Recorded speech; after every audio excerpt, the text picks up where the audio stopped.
PM મોદીનો ઇઝરાયલને ઝટકો. અમેરિકામાં જુઓ કોને મળ્યા. ટુ નેશન થિયરીનું કર્યું સમર્થન. ઇઝરાયલ અને હમાસ વચ્ચે ચાલી રહેલા યુદ્ધ વચ્ચે અમેરિકામાં વડાપ્રધાન નરેન્દ્ર મોદીએ પેલેસ્ટાઇનના રાષ્ટ્રપતિ મહમૂદ અબ્બાસ સાથે મુલાકાત કરી છે. ગાઝાની દયનીય હાલત પર ઊંડી ચિંતા વ્યક્ત કરતા વડાપ્રધાન નરેન્દ્ર મોદીએ આ ક્ષેત્રમાં શાંતિ અને સ્થિરતાની વહેલી પુનઃસ્થાપના માટે ભારતનું સમર્થન વ્યક્ત કર્યું હતું. ઉલ્લેખનીય છે કે વડાપ્રધાન નરેન્દ્ર મોદી 3 દિવસની મુલાકાતે અમેરિકા પહોંચ્યા છે.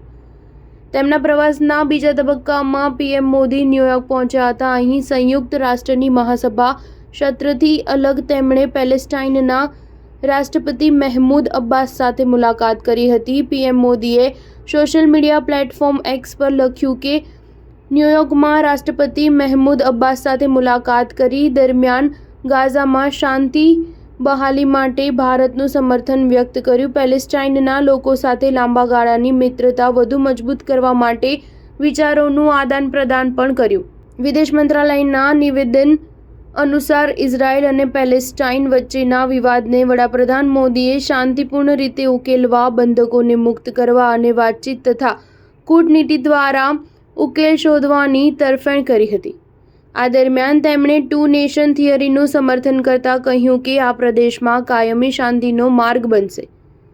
ઉલ્લેખનીય છે કે ઇઝરાયલ અને પેલેસ્ટાઇન વચ્ચે લાંબા સમયથી વિવાદ ચાલે છે અને ઇઝરાયલના વડાપ્રધાન બેન્જામિન નેતન્યાહુ જ્યારથી સત્તામાં આવ્યા છે ત્યારથી તે અલગ પેલેસ્ટાઇન રાષ્ટ્રની રચના કરવાના વિરોધી રહ્યા છે.